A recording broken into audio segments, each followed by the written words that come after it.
When 3 women vanish without a trace, investigators comb for clues and find themselves on the trail of a savvy serial killer.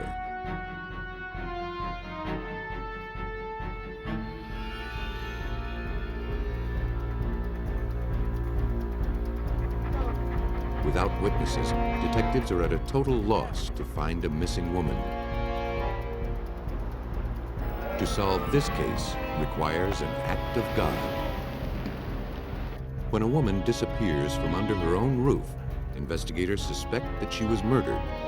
But getting to the bottom of it will require some sophisticated technology. Most murder investigations begin with a body. But when the body is missing, detectives face the ultimate challenge: catching a killer when the victim is presumed dead.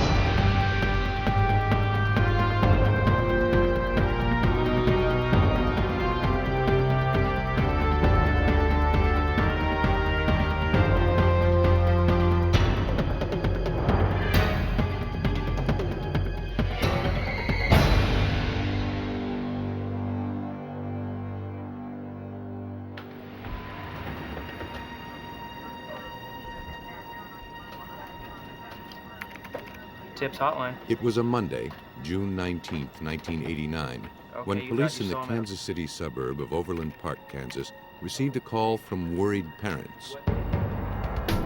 Their daughter, 24-year-old Joan Butler, hadn't shown up for work that morning. She hadn't even phoned in. No one had seen her since early the day before.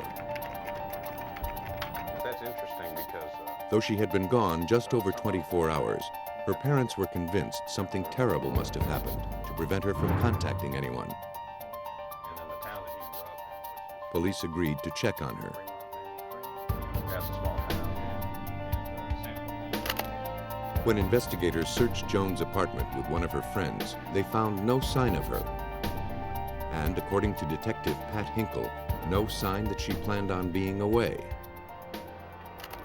No bags had been packed. Her makeup was still around the sink. No clothing appeared to have been removed from the apartment, so the only thing missing was Joan.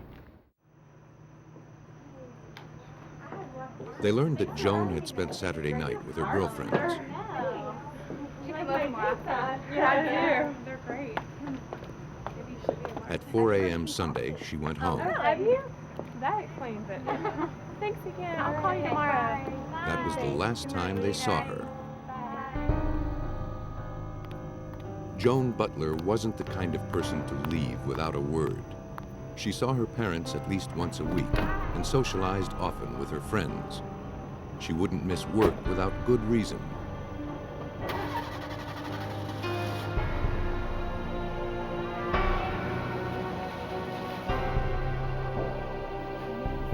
In her apartment, her friend pointed out to police the clothes Joan was last seen wearing, so she had definitely made it home. But her purse, wallet, and her car were missing.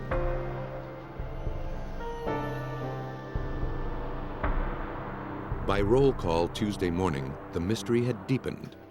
A check of Butler's bank account revealed that $300, the daily maximum, had been withdrawn from an ATM at 6 a.m. Sunday, just 2 hours after she was last seen. It happened again early Monday and early Tuesday. All the ATMs were in the Kansas City area. None had video cameras.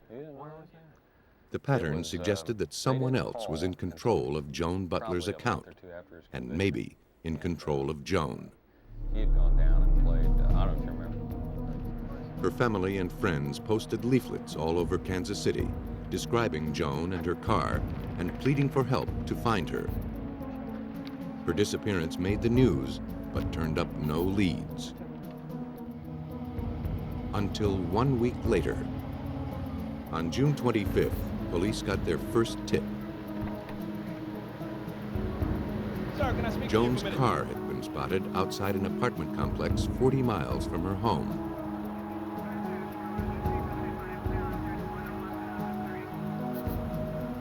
The man with Joan's keys told the officer that he'd borrowed them from his buddy inside.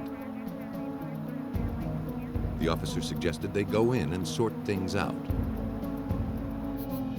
The suspect began to escort the officer inside, then took off.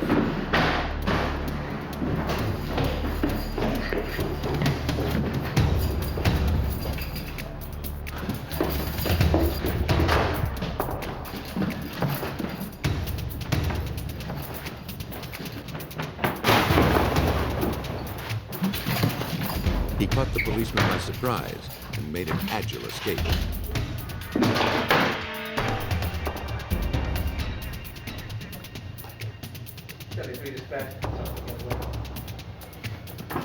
The officer learned that the fugitive was a painting contractor named Ricky Cho, and the men were his crew. They also told him that Cho recently started driving a new red car, Joan Butler's car.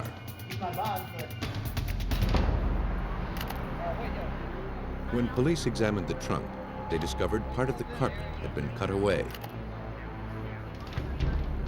They also found a dark stain. They presumed it was Joan Butler's blood. According to Detective Hinkle, if that were the case, it would prove that she hadn't left of her own free will. Any experienced officer would then suspect that possibly the trunk had been used for the storage of the person who belonged to the car, you know, the missing person. Investigators couldn't be certain it was Joan's blood without having a sample from her to compare it to. They hoped a new forensic technique called reverse paternity could help them. It works on the theory that a person's DNA shares the same traits as the DNA of her parents. By taking a close look at both parents' DNA, investigators could estimate what their children's DNA might look like. Blood samples would have to be taken from Butler's mother and father. Then the DNA from the blood found in Joan Butler's car would be extracted and compared. The meticulous process would take weeks. Unicorn. While awaiting analysis of the stain, detectives ran a background check on Ricky Cho. The name turned out to be an alias, one of many. His real name was Richard Grissom. He was a 28-year-old ex-con with a rap sheet almost as old as he was. Utility to Heather Keaton of Shawnee. His criminal background included a history of forgery, a history of auto theft, and a prior conviction of homicide in which he killed an elderly woman in the city of Leavenworth, Kansas. He was charged as a juvenile in that crime and served only a few years before he was back on the street. Grissom's father was African American and his mother was Asian, giving him a striking combination of features that allowed him to drastically alter his appearance. Throughout a decade of crime and disguise, he had evaded capture.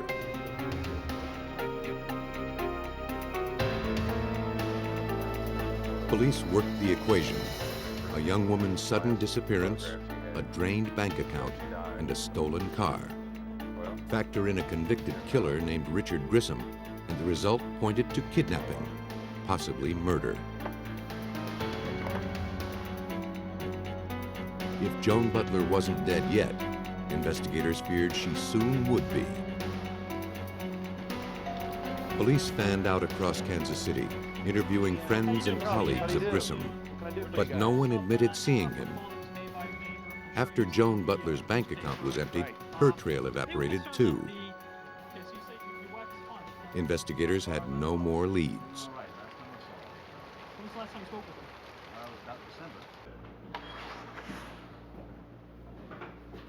Then, on Monday, June 26th, David Roosh received a message that his daughter Christine was sick and wouldn't be coming into his optical lab where she worked.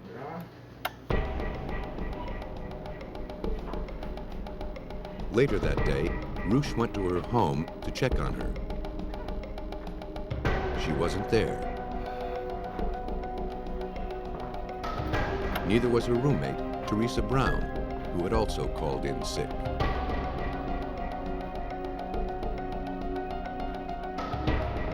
Christine's car was gone. Neither woman had checked into a hospital, and none of their friends had seen them. The women seemed to have simply vanished. Good day. The next day, their families filed missing persons reports. Hey, you're Gotta here. go out, and you got to.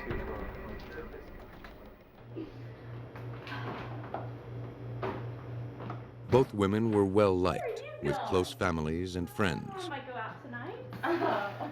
Don't think so. Christine, age 22, enjoyed working at her dad's shop. Teresa, also 22, had saved enough money to enroll in college. Neither woman had any problems to speak of, and neither was the kind to shirk her responsibilities. Their behavior, like the mess in their home, was out of character.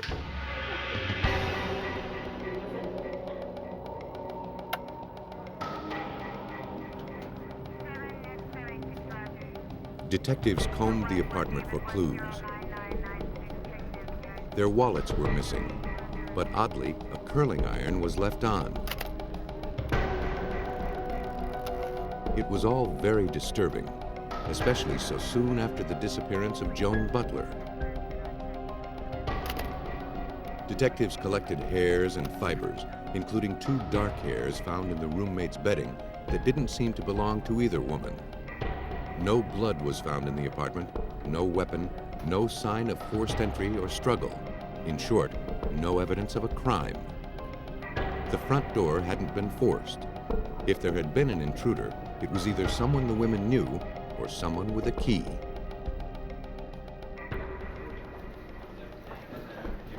It wasn't much of a case to hand District Attorney Paul Morrison. We didn't have a crime scene here.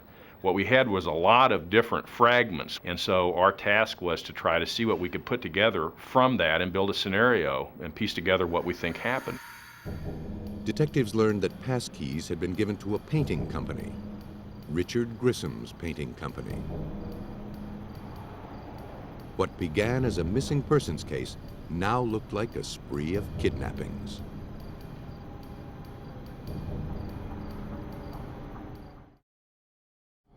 The day after police searched Christine and Teresa's apartment, Christine's abandoned car was found a few hundred yards from her home. On the driver's side fender were fresh flecks of blue paint, but inside they found no viable clues. Later, a check of the roommate's bank records showed another sinister parallel with Joan Butler. Their accounts were quickly drained through multiple transactions. But if investigators hoped to link Richard Grissom to the missing women, they'd need solid proof. It surfaced in the lab when the dark hairs found in the roommate's bedding were analyzed. The hairs proved to be of African Asian origin, like the suspect. That wasn't the only link. From Grissom's employees, police learned that he had rented a storage locker for his business. Detectives obtained a search warrant to have a look. Inside, they collected some hairs. And outside, a potentially bigger clue, a 6-foot length of duct tape, wadded up and embedded with hair. About every 8 inches, there was a large number of long human hairs, and then a space, and then long human hairs, as if the tape had been used as a gag, had been wrapped around the mouth of someone. Investigators hoped this was what they needed to link Grissom to the victims. They compared the hairs on the tape to those gathered from the missing women's hairbrushes. But the sun had bleached the hair found on the roof, making a definitive comparison impossible.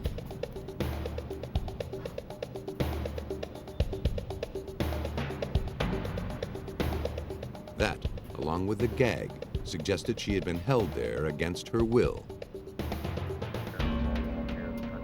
The discovery raised more questions than it answered. Why was there no sign of her roommate, Teresa Brown, or of Joan Butler?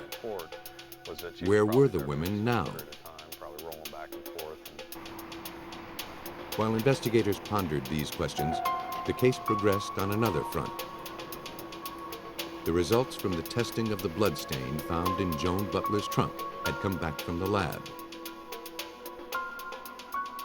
The DNA in the sample closely matched DNA from her parents.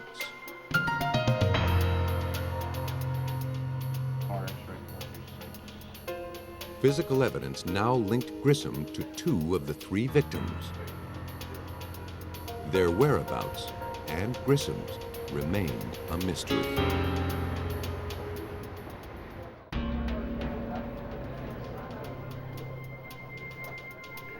As police searched for Richard Grissom, their hunt led them from Kansas City to Grandview, Missouri, 22 miles away.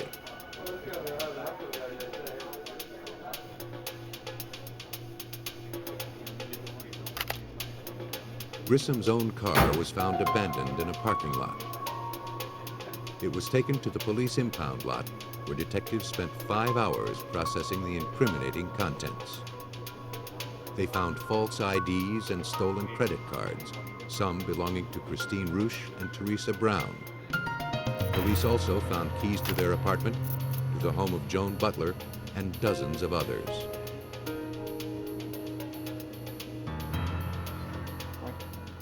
Family members were brought in to identify the items. The evidence connecting the criminal to his victims was now more than circumstantial. But so far, it was moot. Richard Grissom was even now on the lam, and police were no closer to catching him. Christine Roosh's father identified 3 rings belonging to his daughter. But still, no sign of Christine. 3 days into the investigation, hopes of finding the women alive were fading. As police continued to dig, they learned through an informant that on the very day that Roosh and Brown disappeared, Grissom had rented a second storage locker in the Kansas City suburb of Stanley. He stopped using it just 3 days later. The manager told police a young woman had paid for the unit, but she filled out the application under the direction of a man. The manager couldn't positively identify Grissom's picture. She recalled that the woman seemed distressed, like she needed help. She signed her name Roosh. Yet the woman the manager identified in the photo was Teresa Brown. There seemed no reason for Teresa to impersonate Christine, unless she had no choice.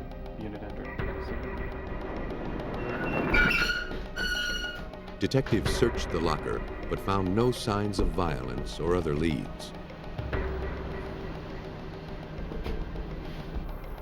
Then, on their way out, they spotted something familiar: blue paint. This storage facility had a computerized gate access where you have to drive up, punch in a series of codes, your PIN, if you will, and then it would allow you entry into the storage facility. The poles were set rather close to the touchpad, and it was apparent that several cars had run into these poles in the past. The paint was similar to the paint found on Christine's car. Police took chips from the poles and the vehicle and sent them to the Johnson County Crime Lab, where forensic examiner Gary Dirks analyzed them. The question paint chip displayed no differences when compared against known paint that was removed from a blue concrete pole beside the storage shed that Richard Grissom rented. The blue chip helped police paint a picture of what might have happened in the storage shed. Our belief of the coming and goings from this storage facility was that that's where he was hiding out. That's where he was hiding from the police, and that's where he most likely was hiding Christine Roosh and very possibly Teresa Brown. As Kansas City police continued their search for 3 missing women, a final clue turned up on the other side of town, courtesy of an 18-year-old Good Samaritan. He was on his way home from work when he spotted something on the roadside. It seemed someone had lost their valuables: a checkbook, credit cards, receipts, and other papers. The young man decided to contact the owner. Her name was Christine Roosh.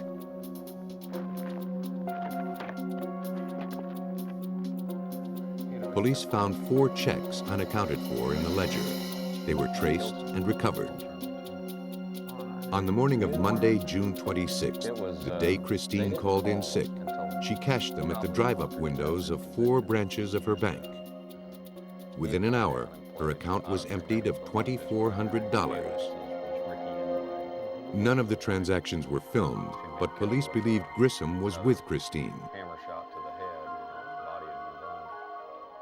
You can look at her checks as she signs them that morning. Clearly, Christine Roosh, very steady, legible handwriting. With each check, the signature degrades more and more and more to the point that the last one, you almost can't read it.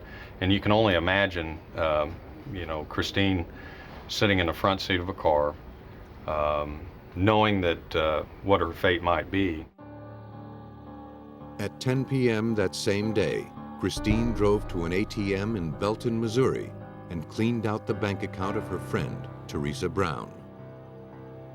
Police believed by this point Grissom had already killed Teresa, and Christine was next. These are the last photos taken of Christine alive. Kansas City police were desperate to capture the elusive Richard Grissom. Then they got a break. Grissom slipped up and told friends where he was heading. They informed the police, who apprehended him in Texas and brought him back to Kansas. You grow up in the area?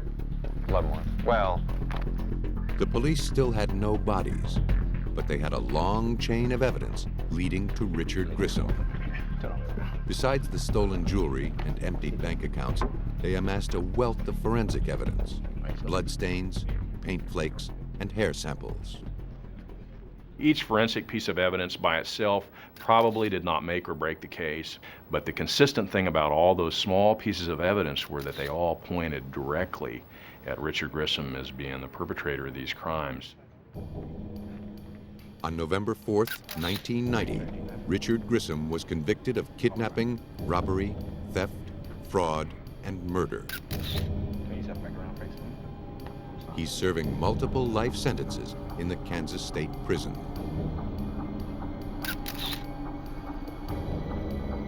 Grissom never explained what happened back in Kansas City, but police have their own theories. Grissom had keys to the apartment of Christine Roosh and Teresa Brown, so getting in was no problem for him. He'd also done work in Joan Butler's apartment complex and obtained a key for her unit as well.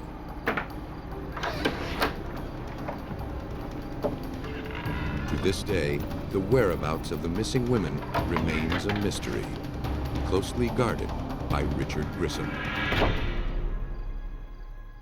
I think Grissom is a true power freak, and I believe that this is his last act of defiance, that he was able to get over on the police, be able to prove that he is superior in some manner, because the investigators have never been able to find the bodies, and I think that's his last card. A determined, experienced killer can tax a police department's resources, but so can a killer who acts on impulse. Elizabeth, New Jersey is an industrial town and a residential suburb of New York City. Like any city, it has its share of crime, and its police force is trained to handle whatever might come up, through deadly force or shrewd detective work. Once a criminal is in their sights, they don't give up.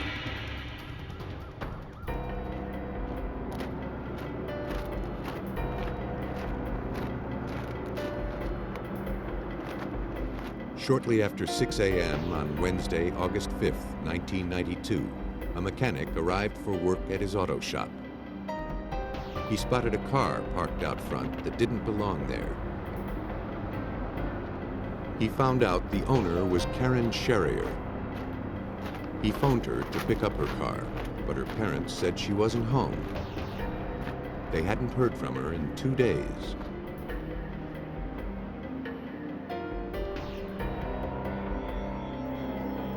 Her family was alarmed to learn that Karen hadn't shown up for work, that her car had been abandoned. Her sister reported her missing. Detective Christopher Kenny was assigned to the case. The family was definitely concerned right from the beginning. It was unlike her to not call anybody or contact anybody over a period of time. She has a lot of friends located here in Elizabeth. Her family was down the shore, and she would be in touch with someone. At this time, she hadn't called anyone or spoke to anyone. From the family, police learned that Karen had gone out for a night on the town 2 days before. One of the bars she stopped in was right across the street from where her car was found. On the same day that Karen Sherrier was reported missing, police launched a search to pick up her trail. It led 3 blocks away to the City of Elizabeth Recreation Pier along the Elizabeth River.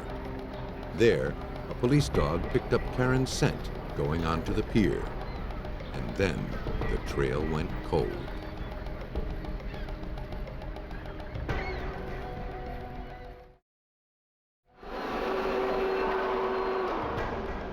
The search for Karen Sherrier took New Jersey detectives back to the last place she was seen, the bar across the street from where her car was parked. The owner and one of his customers recalled seeing Karen early on the morning of Tuesday, August 4th. She was with a man named Joseph Zabita.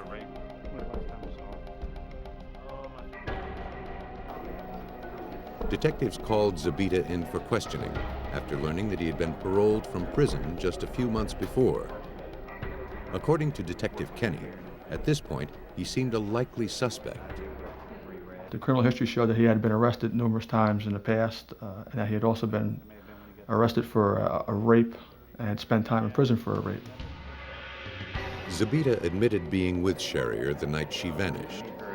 He explained they went bar hopping on Monday the 3rd, and early on the morning of the 4th wound up at a tavern on Front Street. He said Sherrier was giving him a ride home when they passed a man she knew. She stopped, Zabita got out, the other man got in. That, Zabita said, was the last time he saw Karen. He said he didn't know the other man's name or where they were going.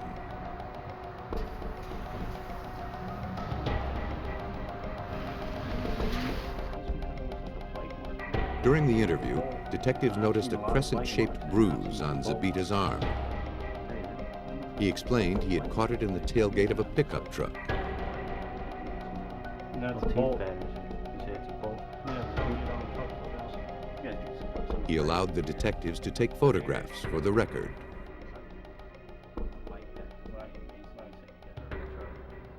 Once we were done interviewing him and talking to him that evening, we had to let him go because we had no evidence to hold him. Still, detectives didn't buy Zabita's story. The bruise on his arm looked a lot like a bite mark. To be sure, they sent the photographs to forensic dental consultant Haskell Askin. I did determine upon looking at the photographs that this was, in my opinion, a human bite mark, and it was a matter of finding the teeth to match up with this bite mark. If Karen Sherrier made that mark, it would prove that more went on than Zabita admitted.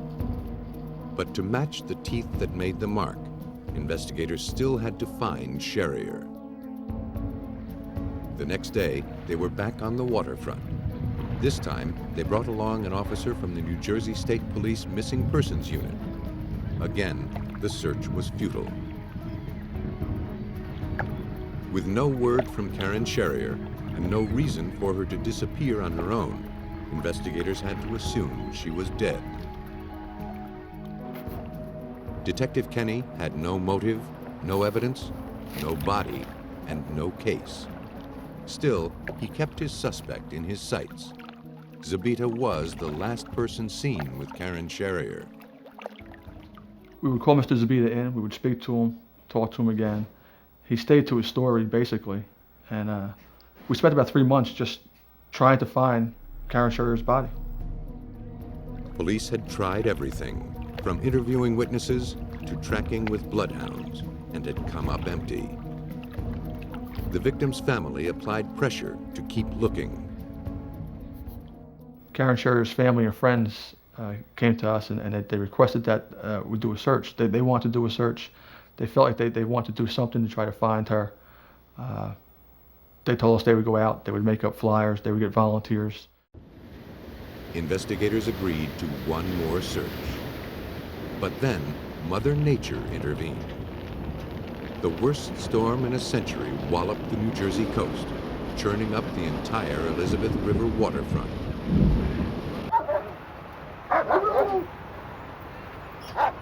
Once the flooding subsided, Sherrier's family insisted that the search proceed. Some 30 police officers, firefighters, and civilians combed the banks of the Elizabeth River, not far from where Karen's car had been found. But the odds of finding anything now seemed astronomical.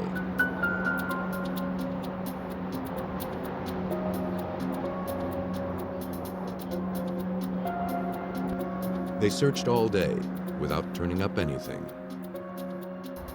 Then, near the railroad bridge, a searcher noticed something in the weeds a few feet from the water's edge. He'd found a human skull. It was apparently washed up by the storm, then left behind as the waters receded. It was an amazing find, but was it the remains of Karen Sherrier? The teeth would provide proof positive, except that every last one of them was missing.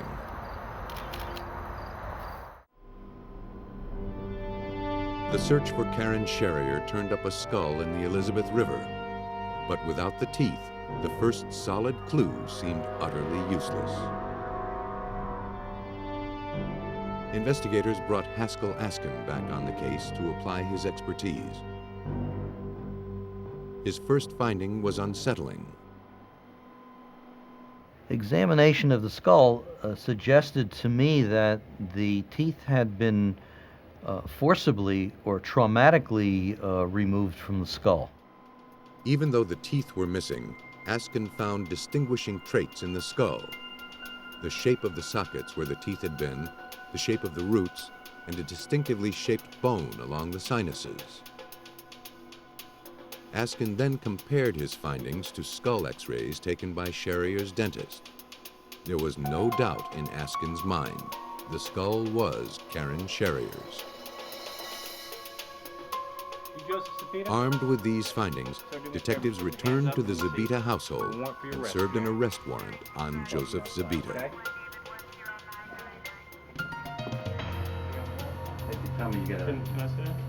Down at the station, he revised his story. We explained to him what we believe happened. We told him what evidence we did have.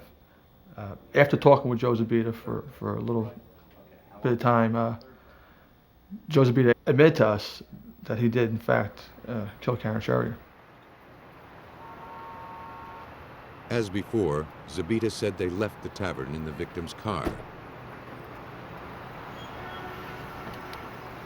By now, they had spent several hours together, and he had slowly won Sherrier's trust. Then, he betrayed it. They drove to an access road down by the Elizabeth River. There, he ordered her to stop the car. They began to fight, and Zabita hit Karen in the face. He couldn't recall how many times. He struck her. Once he struck her, she wasn't moving. He was nervous, worried. Zabita left her there. Then he parked her car across from the auto body shop and walked home. What happened there? Zabita never explained why he cut off the victim's head. Police speculate that Zabita, worried after being questioned about the crime, returned to the scene and tried to destroy the victim's physical identification. In our legal system, a confession may not guarantee a conviction. Cases are won on the merits of the evidence. Without the victim's teeth, investigators couldn't prove she made the bite mark on Zabita's arm. They had nothing to definitively link the suspect to her. So they asked Zabita to show them where he dumped the body.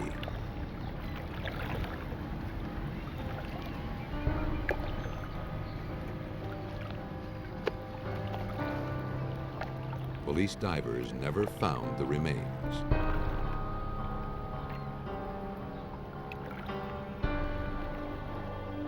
Detectives built their case on what they had. Eyewitnesses who saw Zabita with the victim on her last night alive, and the x-rays of the victim's skull. Joseph Zabita pled guilty to aggravated manslaughter and was sentenced to life in prison. He won't be eligible for parole for 25 years. Investigators traced Karen Sherrier's murder to a chance meeting with a sinister stranger. Detectives in South Portland, Maine, had far less to go on. On August 16, 1991, police were called to the home of William and Pearl Bruns. Pearl's daughter, Elaine, was worried because she hadn't heard from her mother in 3 days. So when was the last time you spoke with your mother? Pearl never went far from home and always phoned her. Detective Linda Barker spoke with Elaine. The daughter was very adamant that her mother always called her at least once or twice during the week. She calls me like 2-3 times a week. I haven't heard from her in a couple of days now.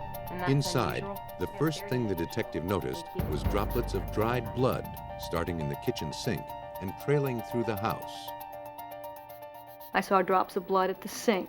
I saw drops of blood as you go into the bathroom and in the bathroom sink. Indeed, there was a lot of drops of blood in various places throughout the home. Elaine explained that her mother was a hemophiliac and bled easily when cut.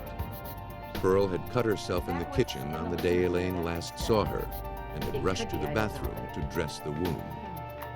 Can I show you the rest of the house? Sure. Along the way, she must have left a trail.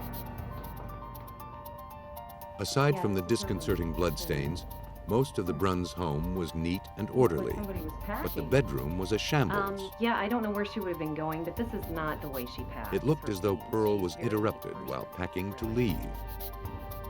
Oh, look, there's some more blood. On the suitcase were more Yeah, it's drops not of unusual. blood.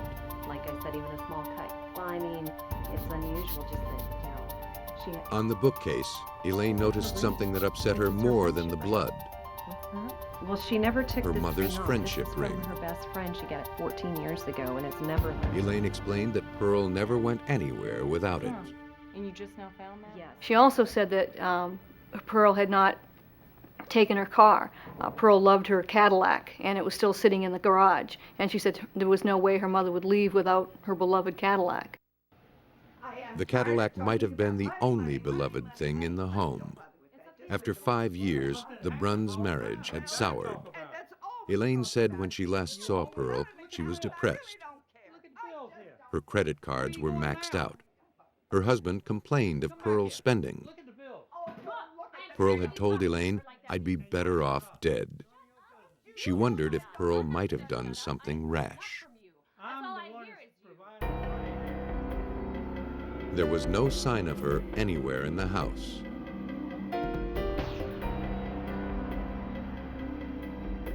The one place the Portland police hadn't looked was a place Pearl rarely ventured: the cellar.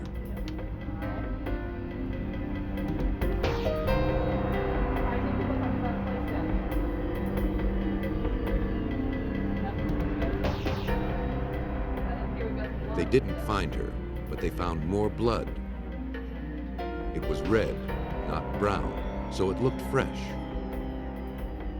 You do agree this does look like it's blood? With Pearl nowhere to be found, the logical person to question was her husband, William.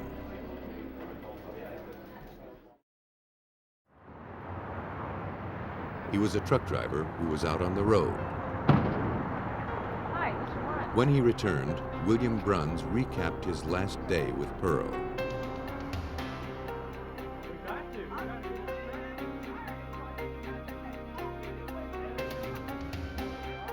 After Elaine left, he said, an argument broke out over the same old thing: money. Around 6 that evening, he left the house. He said he went to a donut shop, ran some errands, then stopped for dinner. When he got home, Pearl wasn't there. She didn't return, and he never gave it another thought. It became very apparent that she didn't just leave, and he just didn't care. And I have a photograph of her right here. Barker launched an exhaustive investigation into the whereabouts of Pearl Bruns. She questioned neighbors. She visited Pearl's old haunts. No one had seen Pearl since she'd been reported missing. Next, Barker phoned taxi services, bus depots, and airlines. Every call was a dead end. If Pearl had left town, it seemed she'd gone on her own 2 feet, or hadn't really left at all. With no sign of Pearl, the detective returned to speak with William Bruns. A casual remark turned into a potential clue. I said, gee, Bill, you've had your carpet cleaned. And he goes, oh, no, I haven't cleaned it at all. And I said, well, then you've replaced it. I mean, this is like brand new rug. I mean, that's how clean it was. And he said, no, I haven't cleaned it and I haven't replaced it. But a check with neighbors revealed that he had rented a commercial carpet cleaner a few days earlier. Really bad stain, but Why he would cover up such a trivial matter made investigators only more suspicious. By now, 2 months had passed since Pearl Bruns had dropped out of sight. No one had seen her or heard from her. The police suspected she wasn't simply missing, but murdered. They'd handled the case as a homicide. They used cadaver dogs to continue their search. They combed rivers and woods and other places where a body would likely be concealed. None turned up. Their main suspect was William Bruns, who still seemed unconcerned about his wife's disappearance. Bruns drove his refrigerated delivery truck throughout New England and into Canada. If he were the killer, he could have disposed of his wife anywhere. A check of the truck revealed it had been scrubbed clean. No traces of blood were found. In Maine, homicide investigations are conducted by the state police. Sergeant Mike Harriman was assigned to the case. Harriman began with the Brunses' home, if only to rule it out. We wanted to better search the home and the surrounding areas to see if possibly Pearl's remains were within the home, in the basement, or in the surrounding area, possibly buried in a shallow grave. On November 17th, investigators paid another visit to William Bruns. This time, they brought a cadaver dog to search the woods around the house. The search was another dead end. In the cellar, the dog detected something. Yet when police dug, they found nothing. It likely will be. While the search was mine. proceeding, Harriman interviewed William Bruns. Suddenly, the normally stoic Bruns seemed shaken. all right. He broke down and started crying, and we thought, well, maybe we're going to begin to hear something here. And then he just reiterated, I wouldn't hurt my Pearlie. Now that the case had moved from missing persons to homicide, the detectives analyzed the dark brown stains found all over the Bruns home. Maybe not all of it was Pearl's. Perhaps it wasn't even blood. They didn't want to overlook any detail. At the State Crime Lab, forensics expert Ron Kaufman ran 2 tests. The first simple test would determine if the stains were actually blood. It proved positive. The second test would determine if the blood was human. He used an enzyme that reacts to human blood proteins. It reacted, proving the blood was human. But the lab couldn't determine if the blood was Pearl's. We had no record of Mrs. Brunn's blood type. So eventually, we sent samples of the blood that we found on the suitcase, along with a blood sample from her daughter and the biological father of that daughter, to a private DNA laboratory, where they conducted what they call reverse paternity testing on the samples. The reverse paternity test yielded a match. The blood came from Pearl Brunn's. The blood evidence gave the state police enough evidence for a warrant. They returned to Brunn's home and began looking for more blood, enough to indicate foul play. This time, they sprayed the entire house with luminol, a chemical that makes even the faintest residue of blood glow in the dark. Detectives were astounded by the results. The whole area lit up bright green, the whole carpet, the wall. It was quite incredible. You could actually even see footsteps where someone had walked through the blood, and you could also see where someone had cleaned the carpet. You could see the motions back and forth where someone had attempted to clean it, and indeed had cleaned it by the naked eye, but the luminol could pick up the blood. Detectives submitted the stains to the forensics lab. As they feared, it was Pearl's blood in fatal amounts. Detectives concluded that William Bruns had lied about more than cleaning his carpet. But to prove murder, they needed the body. Police believed that Pearl Bruns was murdered in her home, but they weren't at all certain they'd find the body there. Cadaver dogs couldn't pinpoint anything. Sergeant Mike Harriman knew they needed more drastic measures. We had either the choice of removing the house from the foundation and digging that cellar with a backhoe, or finding an alternative means, which was ground-penetrating radar, to thoroughly scan that basement to see if there was a disturbance in that soil. Ground-penetrating radar beams high-frequency radio waves into the earth. The reflected waves can detect anything from fuel tanks to power lines by revealing changes in the soil structure. Detectives turned to geophysicist Scott Culkin to conduct the search.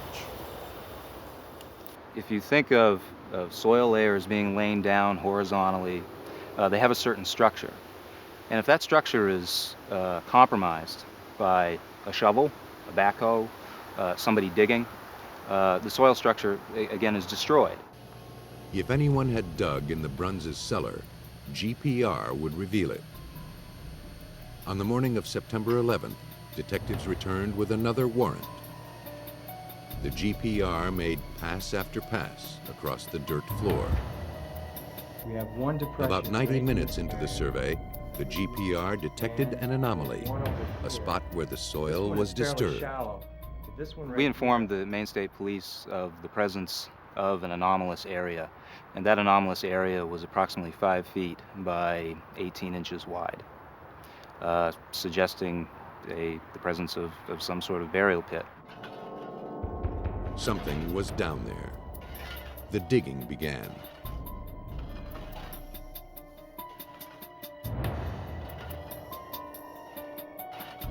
After 5 minutes, police uncovered an oblong object wrapped in plastic and bound with a rope. It was a human body. The body was taken to the medical examiner's office for autopsy. On one arm, they found a wristwatch with a name engraved, Pearl Bruns. The examination showed the victim had been struck hard across the face. It was more than her frail body could bear. She had a broken orbit of her eye, she had a broken cheekbone, broken nasal cannula. Pearl bled to death. If she had been given first aid or a rescue had been called to that home that day, she would have survived the injuries. Confronted with the evidence, William Bruns pled guilty to manslaughter. He was sentenced to 15 years. Bruns never explained why he let his wife bleed to death without calling for help. Police know the couple was arguing, perhaps over Pearl's spending. The half-packed suitcase implied she was threatening to walk out. What is certain is the case assembled against William Bruns. The forensics in this case was extremely important. I had done a considerable amount of legwork over the past year and yet didn't have the tools that the state police actually had. The cadaver sniffing dog, the luminol, the access to the ground penetrating radar. All these tools made the discovery of Pearl's body possible. Without that, we could literally still be looking for her. Time was, police had to produce a body to prove a murder. No more. Now, murder can be proven when the victim is merely presumed dead.